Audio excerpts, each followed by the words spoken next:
Mesdames et messieurs, bonjour. Je suis Serge Affeli. Bienvenue dans les Africains d'Amérique. Aux États-Unis, comme partout dans le monde ailleurs, l'investissement immobilier constitue une étape très importante dans la création de richesses. Dans un épisode précédent, nous avions évoqué les conditions requises pour acheter un bien immobilier aux États-Unis.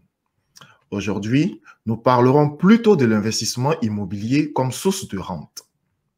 Pour parler de ce sujet, je reçois M. Kadiolo Koulibaly, un agent immobilier basé à Washington, D.C. aux États-Unis. Kadiolo Koulibaly a d'abord commencé sa carrière dans le domaine des finances à Wall Street, où il a passé 2 ans, en 2008, avant de se lancer dans le domaine des relations publiques. Il devient ensuite conseiller en placement immobilier en 2015 et travaille à présent au sein de la compagnie américaine Central Property, qui est basée à Washington, D.C. Bonjour Kadiolo Koulibaly. Bonjour Serge, comment tu vas? Je vais très bien, merci. Merci d'avoir accepté mon invitation. Première question pour commencer notre interview. Pouvez-vous nous dire un peu les raisons qui ont suscité votre changement de carrière? C'est-à-dire, pourquoi avez-vous quitté le domaine des finances, notamment à Wall Street, pour vous lancer dans l'investissement immobilier? Bon, pour dire vrai, d'abord, c'est quand je suis venu sur Washington, D.C. Je suis venu sur D.C. pour voir des clients en finance toujours. Et pendant que j'étais sur D.C., bon, j'avais ma licence en real estate en Pennsylvanie. Et quand je travaille avec mes clients ici, au lieu d'aller back and forth, je me suis dit, bon, pourquoi ne pas essayer de voir l'immobilier ici, plus ou moins. Et j'ai commencé à exercer dans l'immobilier et j'ai beaucoup aimé. Et la différence, c'est que quoi, je me suis dit, bon, ici, ce sont des assets qui sont palpables. Et il y a une demande qui est très forte parce que les gens ne sont pas assez éduqués sur le domaine d'investir en bourse ou autre chose. C'est différents types de clientèle. Et j'ai vu ici que, bon, dans l'immobilier, j'ai un besoin pour l'éducation qui est beaucoup plus élevé que de l'autre côté. Et je me suis dit, pourquoi pas, j'ai commencé, j'ai beaucoup aimé et j'adore en fait, quoi. J'ai toujours aimé l'immobilier. Comme on appelle, la transition a été assez facile. Alors, donc, quand vous commencez votre carrière dans l'immobilier, vous vous concentrez principalement sur quel type d'immobilier? Est-ce l'immobilier pour les personnes ou pour les entreprises? Comme on dit souvent, l'immobilier commercial. Ok. Je vais dire un peu comment est-ce que j'ai commencé pour mieux répondre à cette question, si ça ne dérange pas. Bien sûr, allez-y. Quand j'ai commencé à faire avec les locations, le rental. Je me suis dit, bon, je vais faire le rental pour mieux apprendre le marché. Parce que quand tu veux faire une chose, il faut prendre le temps d'apprendre un peu ton domaine et ton marché, tout et tout. Je dis, bon, avec le rental, ça me permettra d'apprendre l'immobilier beaucoup plus en profondeur et non seulement également d'apprendre beaucoup plus la zone où je suis, ce que j'ai eu à faire. Et pendant que je faisais ça, j'ai commencé à travailler avec des personnes qui voulaient acheter des condos. Parce que, comme on dit, un renter, celui qui loue, après achète une maison. Ça m'a permis de pouvoir construire un carnet de clients pour les années à venir. Et quand j'ai vendu mon premier condo, j'ai commencé à avoir des clients qui veulent acheter des maisons et j'ai commencé à travailler des investisseurs en même temps. Parce que les gens aiment beaucoup mon background que j'ai dans l'investissement. Donc, je me pose des questions par rapport à ça. Donc, automatiquement, j'ai commencé à avoir 50-50 d'investisseurs et puis de clients de first-time home buyers, ceux qui achètent des maisons pour la première fois, ainsi que d'autres personnes également. Donc, je veux dire, ma clientèle est assez vaste et je travaille beaucoup avec des gens de différents pays, des internationaux également. Et dans cette clientèle, vous vous concentrez quoi? Principalement sur les ressortissants africains ou vous étendez votre portfolio à la communauté, à tout venant? Bon, l'année dernière, j'ai pris une décision de me concentrer beaucoup plus sur la communauté francophone parce que je me suis rendu compte en fait que, bon, je donne de bons conseils à des gens qui ne sont pas francophones. Je veux que la communauté francophone en a besoin beaucoup de ça parce qu'il y a beaucoup d'intox. Chacun pense qu'il est expert dans ce dont il n'est pas expert, je veux dire. Et quand j'entends les gens parler, on me dit, bon, on peut faire tant, on peut faire tant. Je dis, bon, ok, calmez-vous d'abord. Chaque transaction est unique.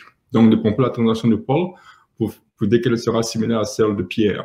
Et j'ai commencé dès de là, avec le client que j'ai, à les rééduquer afin qu'ils enlèvent l'intox qu'ils ont eu des gens qui ne sont pas experts dans le domaine. Et quand j'ai vu ça, je me suis dit, bon, 4 jours, tu sais quoi? prends le temps de te concentrer sur ta communauté francophone. Tu parles français pour commencer. Et il y a une demande et il y a un besoin, en fait, pour ce genre d'éducation dans cette communauté. Et depuis l'année dernière, en fait, j'ai commencé à faire cette migration vers la communauté francophone beaucoup plus. Oui, vous avez parlé d'intox tout à l'heure. Avez-vous des exemples concrets ou précis d'informations qui circulent au sein de la communauté africaine ou francophone qui empêchent, c'est ce genre d'informations qui empêchent d'ailleurs certaines personnes à avoir accès aux biens immobiliers? Bon, vous savez, les gens disent beaucoup de choses qui souvent n'ont pas de sens. Bon, pas qui n'ont pas de sens, qui sont peut-être des choses qui sont anciennes, par exemple. Et je pense que quand ça vient sur l'apport initial, quand ça vient sur le closing cost, quand ça vient sur la facilité d'achat de maison, on pense que c'est une chose qui est assez hyper compliquée. Et on dit des choses qui n'ont pas... Je veux dire aux gens, mais ça, c'est très simple. C'est souvent les plus facile d'acheter une maison que de louer une maison. Oui. Les gens ne comprennent pas ça, en fait. Donc, je me dis, bon, il faut que je m'essaye, il faut que je rééduque tout le monde et que je fasse comprendre à tout le monde, en fait, que prendre une maison, ce n'est pas aussi compliqué comme vous le pensez. Et surtout, parce que dans la communauté francophone, ce que j'ai remarqué, beaucoup de gens aiment bien dire, ah, je connais tant qu'il y a un topo qui pourra t'aider à faire ça. Non, il n'y en a pas. C'est pas comme ça que ça marche. C'est clair et c'est net. Soit tu peux pas. Non, il n'y a pas de topo. C'est clair et c'est net. Tu viens, tu es éligible pour telle chose, on prend la maison. Donc, et beaucoup de gens se sont fait mal conseillés. Oui, ou même arnaqués d'ailleurs. Hein. Arnaqués, exactement. Et même avec les Américains, ça se passe toujours. Et ça m'écoeure beaucoup de voir ça. Je me dis, bon, faut vraiment que je m'essaye. Et c'est un peu ça que j'ai commencé l'année dernière, à me concentrer sur ma communauté. J'ai commencé à faire mes vidéos beaucoup plus en français qu'en anglais, afin d'avoir accès à beaucoup de francophones. Et comme je dis, j'aimerais être votre conseiller immobilier, mais si je ne le suis pas, au moins j'aimerais que vous puissiez avoir les outils nécessaires afin de mieux décider et de ne pas écouter ceux qui ne sont pas experts et surtout ceux qui ne connaissent pas et qui n'actualisent pas les lois, parce que les lois changent en permanence. Oui. Donc, faut alors, dites-moi un peu le profil des clients avec qui vous travaillez. Est-ce que ce sont des professionnels? Est-ce que ce sont des particuliers, des gens, des business persons ou ce sont des travailleurs normaux? Mes clients, mes investisseurs, avec ceux que je travaille, eux, ils savent ce qu'ils font, quoi. Ils achètent, ils flippent, ils achètent des hold for rental. Donc, ça c'est un autre genre de clients. Pour ceux qui sont les first-time home buyers, je travaille pratiquement avec tout le monde, quoi, je veux dire. Bon, je ne fais pas de discrimination, je travaille avec tout le monde. Ouais. Donc, mon profil de clientèle est assez vaste pour dire vrai. Et je veux dire, l'année dernière, je commençais à me concentrer beaucoup plus sur les francophones. C'est ce profil que je peux donner. Mais quand ça vient sur autre chose, c'est assez varié. J'ai des clients qui vont dépenser des millions de dollars sur une maison. Et il y en a qui vont dépenser peut-être 30 000 dollars sur une maison. Donc, ça va un peu de partout, quoi. C'est un peu ça. Donc, l'épisode d'aujourd'hui sera focalisé en priorité sur l'investissement immobilier. Disons, quelqu'un qui serait intéressé à acheter des biens immobiliers pour les mettre en location, quel est le point de départ? Quel type de maison cette personne devrait s'intéresser? Est-ce des maisons neuves qui viennent à peine de sortir de terre ou des maisons qui ont été déjà habitées? Bon, il y a le pour et contre des deux côtés. Et je pense que tout vient de la préférence personnelle. Donc, il n'y a pas de réponse spécifiquement qui va être correcte comme qui va être mauvaise. Ça dépend de tout un chacun pour dire vrai. Moi, personnellement, j'aime beaucoup les maisons qui sont déjà habitées. Et les maisons habitées, je les préfère. Pourquoi? Parce que cela va dépendre de comment est-ce qu'elle a été entretenue. Ouais. Avec une nouvelle maison, il y a ce qu'on appelle builder's grade. Quand tu prends une nouvelle maison et que tu ne upgrades pas les matériaux, tu as le minimum qu'on appelle builder's grade. Et après 5 ans, ce qui est fait dans la maison, le builder's grade va commencer à se détériorer. Par exemple, le tapis, par exemple, ne sera pas une qualité assez bien. Mais ça allait très bien dès le début. Le hardwood floor, les appliances, tout et tout. C'est pour ça qu'il y a le thème builder's grade. À moins que tu upgrades pour prendre quelque chose de meilleure qualité et ça augmente le prix beaucoup plus. Alors qu'une maison qui est déjà là, si elle est bien entretenue, la maison a déjà été updated. Elle a déjà été rénovée par le propriétaire actuel. Donc, quand tu prends la maison, tu as moins d'embrouilles. Et si la personne aime beaucoup sa maison, les matériaux qui ont été utilisés pour update la maison sont de bonne qualité en général. Donc, tout dépend du contexte, en fait, quoi. Donc, ça dépend du client. Et bon, là, il faut qu'on inspecte pour être sûr que les matériaux ont été bien utilisés. J'ai répondu à ta question. Ça va? Oui, bien, tout à fait, oui. Donc parlez-nous un peu des conditions à remplir pour être investisseur, c'est-à-dire acheter des maisons pour les mettre en location à titre d'investissement, comme si on le faisait pour gagner de la rente. Bon, il faut avoir le cash d'abord. Oui, bien sûr, oui. C'est la première des choses, avoir accès au cash, parce que beaucoup de personnes parlent, mais elles ne peuvent pas absolument back it up, comme on dit, quoi. Donc, il ne faut pas juste parler pour parler, il faut avoir accès au cash. Tu n'as pas accès au cash, c'est pas la peine de perdre trop de temps. Là, c'est de un. Avoir accès au cash, c'est soit tu as le cash, mais soit tu as accès à un line of credit. Oui, une ligne de crédit. Une ligne de crédit, c'est ça, quoi. Oui. Donc, si tu n'as pas accès au cash, bon, commence à voir comment avoir accès au cash pour commencer. C'est vrai qu'on dit que tu peux prendre le crédit également sur le cash. Il y a une chose que les gens font beaucoup, c'est de prendre, j'en discutais avec un de mes clients qui a acheté une maison récemment, là. Je le voyais pour lui offrir un cadeau pour le ring, pour la sonnerie. Et il veut faire, je dis, bon, tu sais, tu peux le faire, mais ne fais pas, ne va pas prendre les hard money lender. Parce qu'avec le hard money lender, il faut faire très attention parce que c'est un crédit à courte durée et les intérêts sont très élevés, disons 16%, 15%, même 20% à avoir. Et tu payes des points dès le début, peut-être 3-4% dès le début en tant que frais pour le crédit. Et après 6 mois, tu dois payer le crédit complètement. Si tu ne payes pas en 6 mois, ils vont peut-être extend, tu vas encore payer des points encore. Mais il n'est pas souvent, assez fréquemment, je vois des maisons que les gens ont achetées qui ont été foreclosed par les hard money lenders. Donc ça, je dis aux gens, tu ne fais ça rien que si tu es en train d'attendre de l'argent, ou bien tu es en train de finaliser ton lending avec ta banque. Ça prend du temps et tu veux une opportunité, là, tu le fais. Mais il faut faire très, très, très attention au hard money. Et beaucoup de gens se disent, je vais le faire, ils vont prendre hard money et après, ils se mettent dans des embrouilles pas trop nécessaires, quoi. Donc, un hard money lender, c'est en quelque sorte un groupe de... Oui, hard money, oui. Et donc, c'est en quelque sorte quoi, un individu ou un groupe de personnes qui a du cash et qui décide de prêter à quelqu'un qui veut investir dans l'immobilier. Donc, il faut se méfier dans ce genre de truc-là. Il y a le pour et le contre de hard money. Là, j'ai juste parlé un peu des difficultés de ça pour ceux qui commencent tout nouvellement. Mais c'est pas mauvais, c'est très bien. Supposons que les autres choses en arrière sont bien, quoi. Mais il y a pour et le contre pour le hard money. OK. Alors, parlez-nous un peu. Vous avez parlé d'avoir du cash. Combien est-ce qu'il faut en général pour commencer? Pour quelqu'un qui va acheter un condo ou 2 condos, par exemple, ou même une petite maison duplex pour la mettre en location, de combien est-ce qu'il a besoin comme apport initial? Location, ça dépend de l'endroit, ça dépend de là où on achète la maison, ça dépend du marché, je veux dire. Si vous prenez une maison, par exemple, à Baltimore, 50 000 $, 60 000 $ pour avoir une maison assez décente pour la mettre en location, vous allez avoir peut-être 1 000 $ par mois de rent, ça fait 1 000 $, ça fait 12 000 $ par an, 50 000 $, en 2 ans, 24 000 $, en 4 ans, 48 000 $.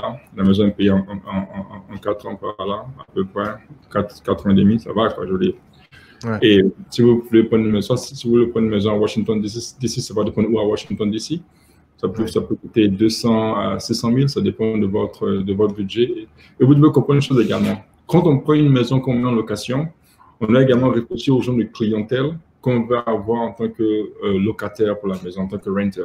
Parce que là où tu prends la maison, ça donne différents genres de locataires. Donc, on a réfléchi à cela également. Et je dis à mes clients, tu veux mettre ta maison en location, il faut qu'on voie d'abord l'économie, voir comment est-ce que l'économie est en train d'avancer. Ça, c'est de 1. Et par rapport à l'économie, on va essayer de voir quelles sont les industries qui vont pas être touchées au cas où l'économie tourne, l'économie va, comme on dit, go south, ou bien l'économie a des problèmes, par exemple. Et il faut qu'on sache également où se mettre pour avoir la clientèle qui va être assez adéquate pour nous. Aucun problème avec l'économie. Ouais. Maintenant, si vous voulez également une appréciation, également, ça rentre encore, différentes choses rentrent en jeu. Mais ça va dépendre du genre de clientèle que vous voulez avoir votre budget également. Mais 50 000 $, vous pouvez commencer, c'est assez adéquat.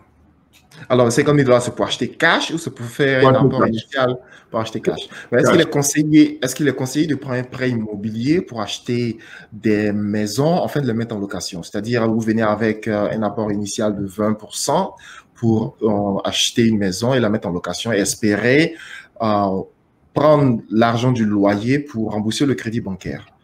Absolument, absolument, vous pouvez le faire. Bon, moi, j'ai la chance que la plupart de mes clients qui font cela, ils ont accès à pas mal de cash, donc c'est pas un problème, c'est pas un truc dont on discute assez souvent. Si tu veux, on achète sa cash et puis on continue, quoi.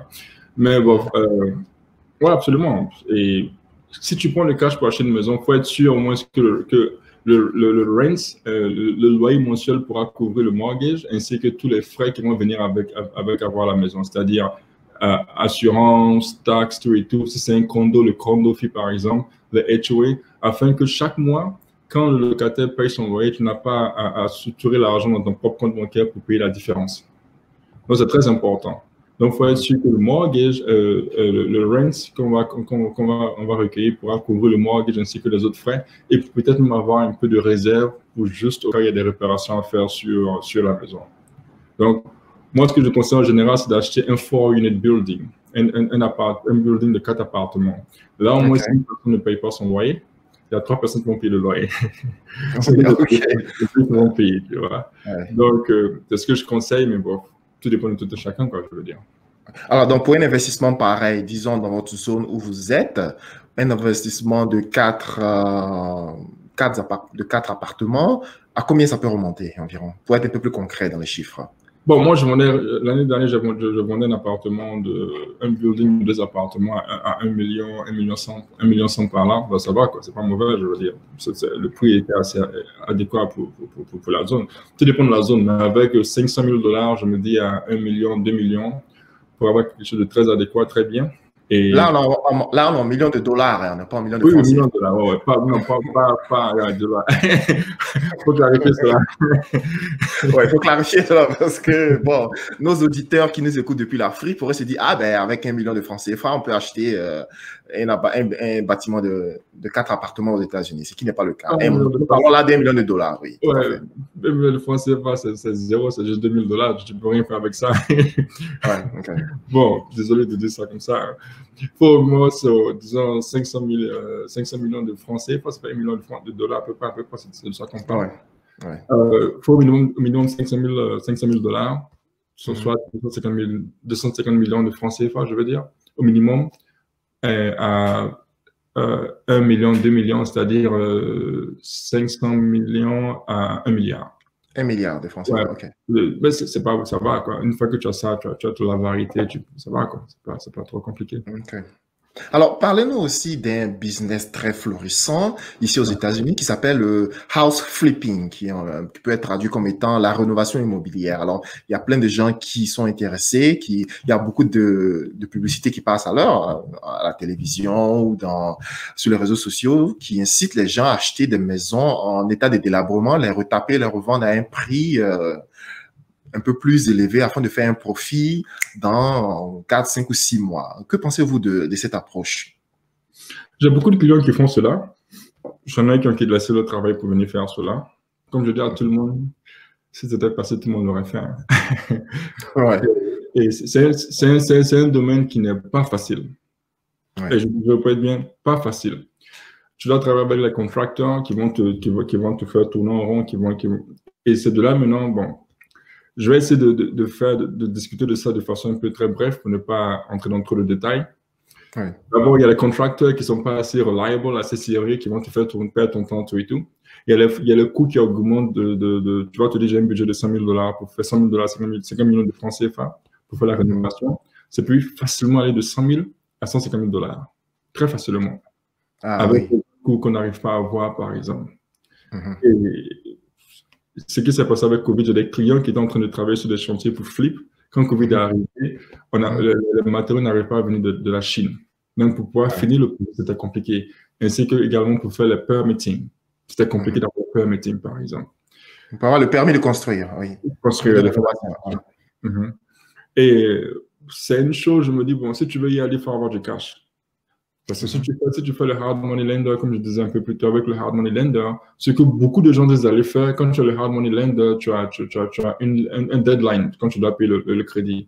Et quand tu flippes la maison, tu as comment on appelle, beaucoup de choses d'impact, il y a trop de variables qui sont là en fait.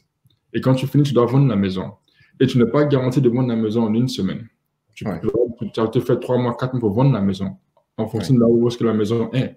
Donc si tu dois vendre, ça te fait 3 mois à la vendre. tu as pris le loan, ça fait peut-être 6 mois, ça te fait 9 mois. Tu te perds de l'argent chaque fois.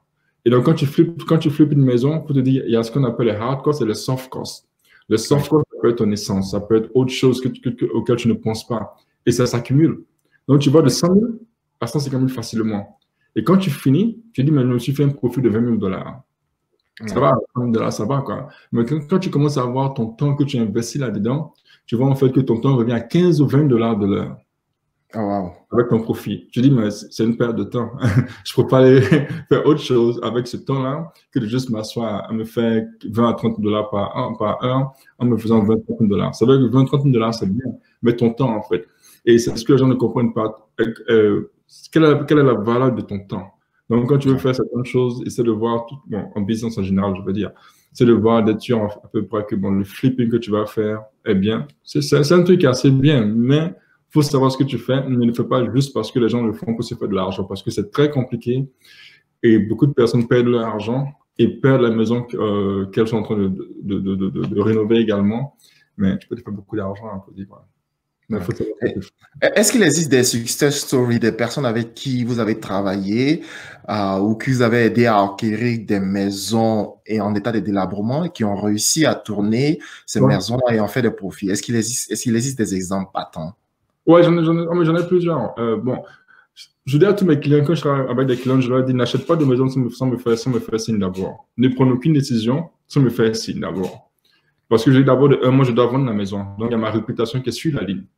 Je ne veux pas avoir une maison merdique qu'on ne pourra pas vendre pendant 6 mois. Ça n'a pas de sens pour moi. Ça fait que, bon, personne ne se fait d'argent, de un. Et de deux, en tant qu'agent, ce n'est pas bien pour ma visibilité, tu vois. Donc, votre réputation, oui. Ma réputation, justement. Je dis à mes clients, fais-moi signe avant d'acheter. Et tous mes clients me font signe avant d'acheter une maison qui vont flipper. Parce que d'abord, je vais voir la maison pour eux. Je vais chercher à voir où est-ce que la maison est localisée. Et c'est quoi qu'est-ce qu'on peut savoir aujourd'hui, ainsi que dans 6 mois, quand la maison sera prête. Parce qu'on doit commencer à avoir le timing, tout et tout. OK, quand la maison n'est pas prête dans 6 mois, OK, qu'est-ce qu'on puisse faire, par exemple? Et je cherche à savoir à peu près le genre de crédit qu'ils ont. J'ai une cliente présentement, on a acheté une maison l'année dernière, il y a 2 ans de cela. Elle aime beaucoup acheter la maison. Quand elle s'ennuie, elle achète la maison. Quand elle s'ennuie, bon, elle a beaucoup de maisons. On joue un peu avec sa maison. On l'a prise à 250 000 $. C'était un salon foreclosure. Bon, elle a payé cash 250 000 $ il y a 2 ans de cela pour aider le gars. Et là, elle a prise, la gardé un tout petit peu, on la flip, on est en train de la rénover présentement. Et on va la mettre sur le marché dans 1 mois. Peut-être 450 et 550 000 $, quoi. Ça va, quoi, tu vois. C'est un bon profit. J'ai des clients l'année dernière qui ont pris des maisons. J'ai un gars qui a laissé son travail de programmeur. Il se faisait 200 000 $ par an. Il a quitté son boulot, il est venu faire ça. Il s'est fait à peu près 10 à 12 maisons à peu près de flipping. Il a perdu un peu d'argent sur 1 ou 2 maisons. Et où il s'est fait de l'argent, il s'est fait à peu près, disons, entre 30 et 60 000 $ par maison. Là, il s'est fait de l'argent. Ouais. Peut-être 300, 400 000 $ pour l'année de profit dans ce qu'il a fait. Mais pour ça, il faut que tu y sois beaucoup, quoi. Ouais, il faut que tu mettes du sien, du temps et aussi du talent. Alors, est-ce qu'il est possible d'acheter une maison avec 0 d'apport initial, 0 $ d'apport initial? Oui. Absolument, absolument. Et quelles sont les conditions à remplir pour acquérir ce genre de maison? Bon, d'abord, je vais parler beaucoup plus de DC, Virginie et au Maryland. Comme je suis licensé présentement, je serai bientôt licensé en Pennsylvanie encore. Il y a des programmes qui sont là. DC Open Door, par exemple. À DC, au Maryland, il y a le Maryland Mortgage Program, par exemple, qui offre un apport initial pour aider à acheter la maison, acquérir la maison. Donc, de là, automatiquement, on t'offre 3 à 3,5. Et ça va couvrir ton apport initial soit pour FHA ou bien pour un convention à 3%. Ce qui fait qu'automatiquement, tu n'as pas d'apport initial à mener sur la maison. Maintenant, quand tu prends une maison, il y a ce qu'on appelle le closing cost, qui sont les frais d'achat. C'est à peu près 3% à peu près du prix d'achat de la maison, à peu près. Ça peut être un peu plus ou un peu moins, mais c'est à peu près. Et le closing cost, bon, tu peux payer ça si tu as le cash, ou tu peux dire au vendeur de te donner les closing costs pour acheter la maison. Donc, supposons que la maison coûte, disons 300 000 $ par exemple. tu dois payer ton propre closing cost, disons à peu près à $9 000 à peu près. $9 000, oui. Ouais, $9 000. Et que tu n'as pas $9 000. Tu peux dire au vendeur, je te donne $300 000 et je veux $9 000 de ça. Le vendeur peut dire, non, moi je veux $300 000. Dans ce cas, je te donne $309 000. Je me donne mes $9 000, tu gagnes tes $300 000. Ce qui fait que tu as rapport initial qui vient du States, et que le closing cost qui vient du vendeur, c'est que tu as pratiquement zéro en dehors de ta poche. Bon, tu dois toujours payer pour ta home inspection. Tu vois tous les frais qui vont être là, tu vois. Tu dois toujours payer pour ta home inspection et différentes choses, tout et tout. Mais tu peux avoir une maison avec presque rien en dehors de ta poche. Très facilement. Tu peux avoir un crédit score de minimum 640.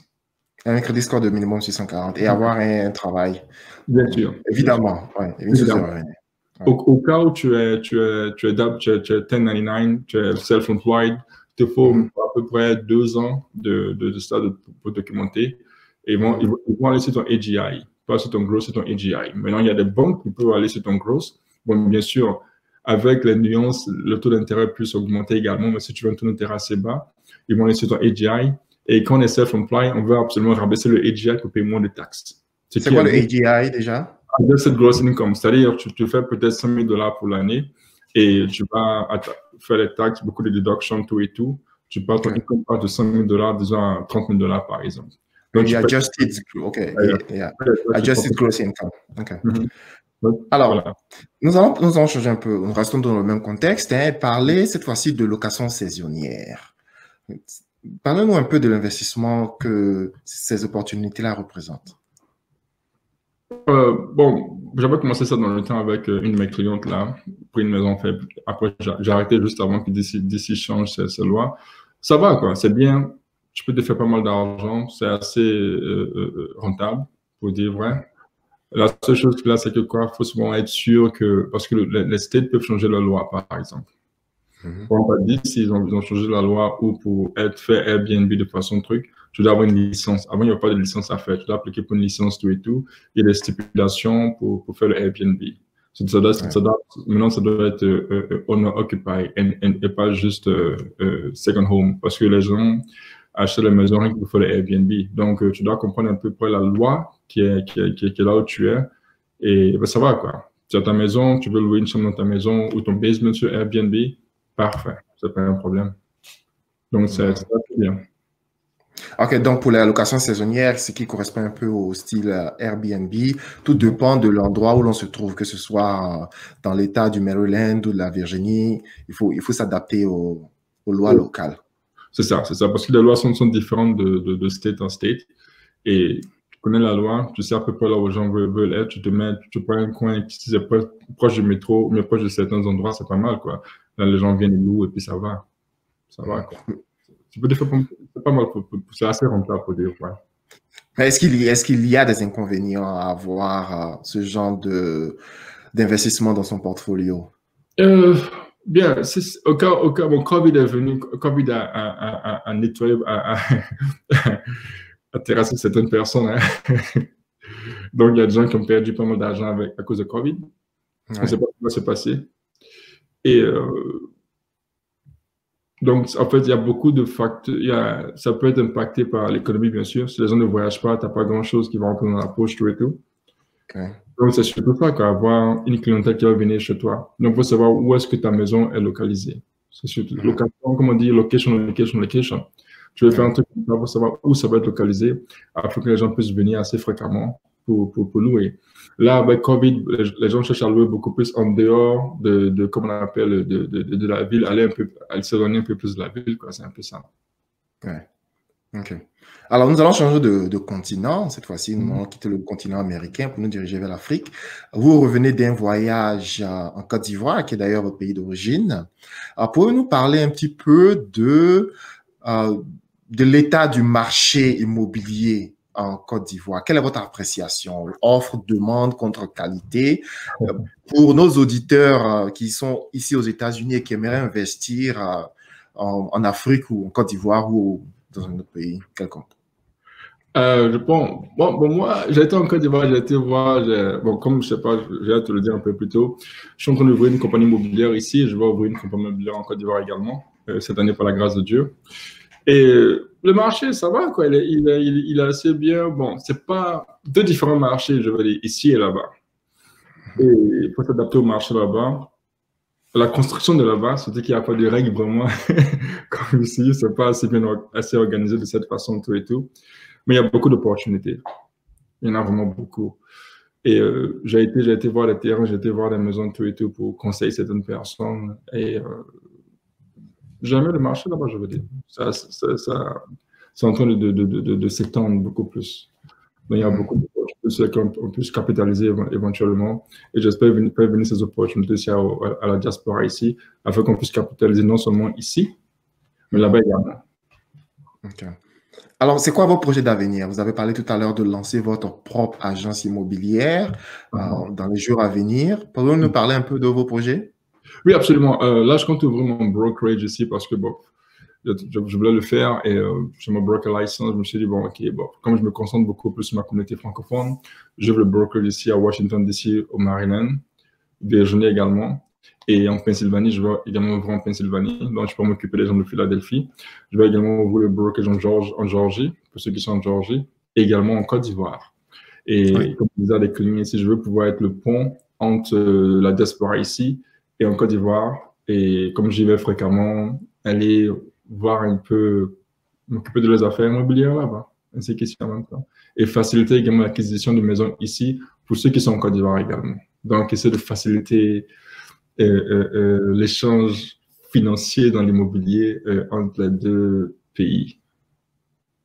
OK. En tout cas, je vous souhaite beaucoup de courage et beaucoup de chance pour la suite.